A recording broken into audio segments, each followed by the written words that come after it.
Hola, buenas tardes. Voy a hablarles sobre los condensadores y las resistencias eléctricas. Empezaré con condensadores. Un condensador eléctrico es un dispositivo pasivo utilizado en electricidad y electrónica capaz de almacenar energía sustentando un campo eléctrico. Funcionamiento. La carga almacenada en una de las placas es proporcional a la diferencia de potencial entre esta placa y la otra, siendo la constante de proporcionalidad la llamada capacidad o capacitancia. En el Sistema Internacional de Unidades se miden faradios, siendo un faradio la capacidad de un condensador en el que, sometida a armaduras de una DDP de 1 voltio, estas adquieren una carga eléctrica de 1 coulombio. Energía almacenada. El condensador almacena una carga eléctrica debido a la presencia de un campo eléctrico en su interior. Cuando aumenta la diferencia de potencial en sus terminales, devolviéndola cuando ésta disminuye. Básicamente se puede obtener que la energía almacenada por un condensador con capacidad que es conectado a una diferencia potencial viene dada por la siguiente fórmula. Comportamiento en corriente continua. Un condensador real en DC, en CC, DC en inglés, se comporta prácticamente como un uno ideal, es decir, como un circuito abierto. Esto es así en régimen permanente, ya que en régimen transitorio, esto es al conectar o desconectar un circuito con condensador, suceden fenómenos eléctricos transitorios que inciden sobre la DDP. El comportamiento en corriente alterna. En corriente alterna, un condensador ideal ofrece una resistencia al paso de la corriente que recibe el nombre de reactancia capacitiva, o sea, XC, cuyo valor viene dado por la inversa del producto de la pulsación por capacidad C. O sea, la reactancia capacitiva va a ser igual a 1 sobre JWC, que eso significaría la capacidad. El proceso de carga. Los condensadores están constituidos por dos placas de plano paralelas, separadas por una distancia entre las cuales se acumula carga. También pueden recibir eh, electricidad. Aquí se ve un ejemplo. Este sería el capacitor. Y en este circuito eléctrico se está pasando energía. Aquí hay un switch, aquí hay una resistencia. Y se puede ver como este es el sentido. Este es el sentido convencional de la intensidad del circuito, mientras que al revés es el sentido real de los electrones. Aquí pueden ver las dos placas que forman parte del condensador. El proceso de descarga. La descarga se debe a la ausencia de la batería. El circuito de la figura es un circuito desenchufado, con lo que la tensión del condensador deberá ser nula cuando se alcance el nuevo régimen permitido. Aquí es casi igual. Aquí este es el sentido convencional, mientras que al revés es el sentido real de los electrones. Aquí por el switch se cambia por una resistencia. Ah, no, perdón, el switch está aquí. O es una resistencia. Bueno, la resistencia está acá. Y los capacitores se encuentran acá. Ahorita lo que está ocurriendo es, a diferencia del otro, que se está liberando la energía ya guardada en el capacitor. A ver, al cerrar el circuito, la carga del condensador no adquiere instantáneamente su valor máximo Q, sino que va aumentando en una proporción que depende de la capacidad C del propio condensador y de la resistencia R, conectada en serie con él. La magnitud que caracteriza un condensador es capacitancia. Eso se iguala a Q, siendo la carga eléctrica, y B, siendo la diferencia potencial a la que está sometido. Esto se mide siempre en faradios. Otra forma de expresión para obtener la capacitancia sería A, C es igual a, que es el área de las placas, E la permitividad eléctrica del medio dialéctico o aislante entre las placas y de la distancia entre estas. Aquí tenemos más ejemplos. Aquí se puede ver las placas del condensador. Estas son en la vida real. Estos normalmente se utilizan en los circuitos como las computadoras, las fuentes de poderes, circuitos eléctricos, más que todo electrónicos. Un condensador cilíndrico, que tiene forma cilíndrica. Este es un condensador electrolítico que utiliza hojas de papel, de aluminio, un disco de goma para sostenerlas y una hoja adicional de aluminio. Dos hojas de aluminio que circulan una hoja de papel. Aquí se utiliza, estos son los colores para saber, para codificar la capacidad y la tensión de los condensadores. Esta es como la guía para saber la tensión y la tolerancia. siguen por colores. Negro, marrón, rojo, naranja, amarillo, verde, azul, violeta, gris y blanco. Agrupación de los condensadores. Aquí otro ejemplo de una agrupación de varios condensadores en una serie. Aquí están en paralelo. En paralelo se suman las capacidades en paralelo se suman las capacidades individuales. Mientras que en serie, este se dividen entre uno y después se suman. Los usos suelen usarse para baterías, memorias, filtros, adaptaciones de impedancias, tubos fluorescentes, el flash de las cámaras fotográficas y para mantener corriente en el circuito y evitar caídas de tensión.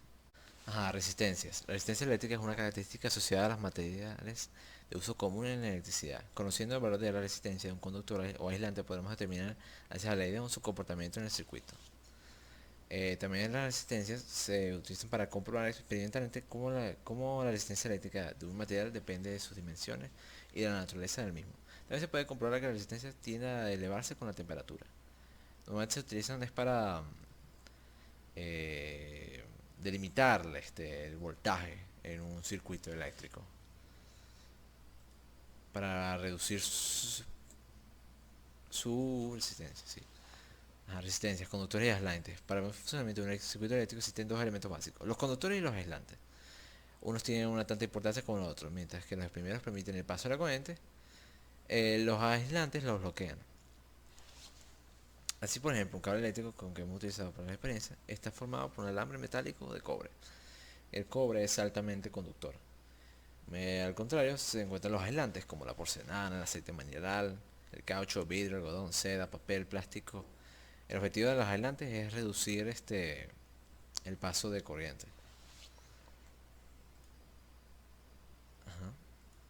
Resistencia eléctrica. La resistencia de la comunidad de medida nos va a ayudar a diferenciar los cuerpos que son mejores conductores de los que no, que los que son peores. De tal manera que podremos decir que un mal conductor posee mucha resistencia eléctrica, mientras que uno bueno tiene poca. De esta manera podemos decir que la resistencia eléctrica es la mayor o menor oposición que ofrecen los cuerpos conductores al paso de la corriente eléctrica. Aquí tenemos un ejemplo de un sistema eléctrico. Se puede ver cómo aquí pasa el voltaje. Este es un switch, aquí donde entra y sale el voltaje. Esta es una resistencia.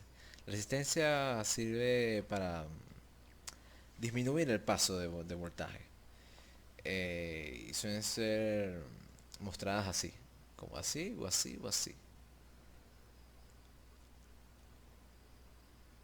Este fenómeno se puede explicar de la siguiente manera: cuando los electrones circulan con un conductor, tienen que moverse a través de todos los átomos, produciendo una especie de alzamiento que se transforma en calor. Estos choques son menores en los buenos conductores que en los malos.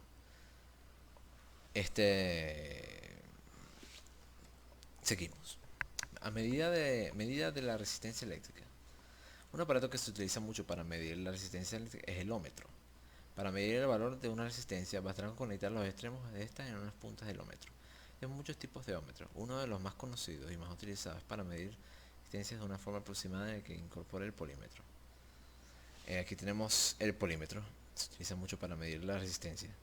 Se gira esta cosita y lo colocas en ohmios. Y después se lo pones a la resistencia y te dice cuánto es eh,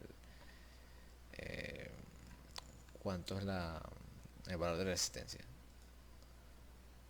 Esta es la ley de Ohm. La ley de Ohm te permite calcular tanto el voltaje como la resistencia y la intensidad a través de esta fórmula. Si tienes el voltaje y la resistencia, puedes calcular la intensidad. Si tienes la intensidad y el voltaje, puedes calcular la resistencia. Aquí tenemos otro ejemplo de cómo la resistencia reduce la velocidad del paso del voltaje, creando un sistema en zigzag. Mientras mayor sea el valor ohmico de la resistencia que se opone al paso del corriente eléctrica, menor será la intensidad de la misma, correcto. Mientras mayor sea el valor ohmico de la resistencia, menor será la intensidad de la misma. O sea, mayor valor ohmio, menor la intensidad. El voltaje aquí no saldría afectado.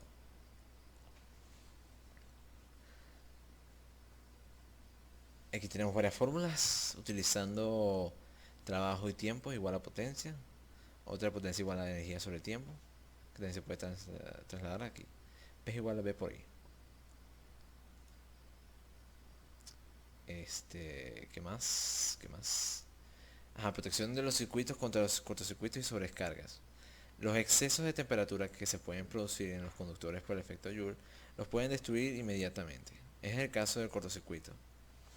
Las sobrecargas tardan más en dañar al conductor. Aún así, los excesos constantes de temperatura de los materiales aislantes hacen que se envejezcan con más rapidez, limitando su vida útil del conductor. Para la protección de los cortocircuitos y sobrecargas se emplean los fusibles y los interruptores automáticos. Estos fusibles tienen un diferente valor de amperios.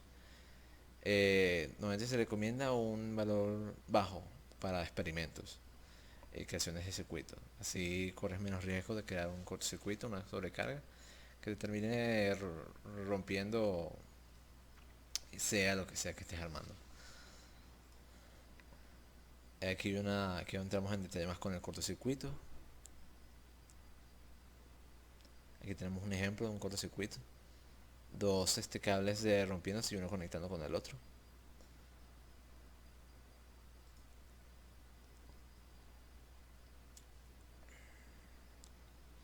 Las sobrecargas también lo originan por un aumento de intensidad por los conductores que con el tiempo suficiente pueden llegar a provocar su destrucción por elevación de temperatura.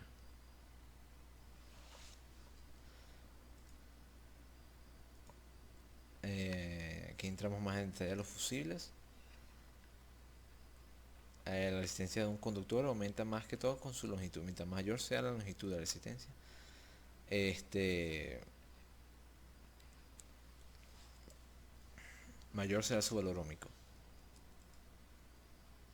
Mientras que la resistencia de un conductor disminuye con su sección. Eh,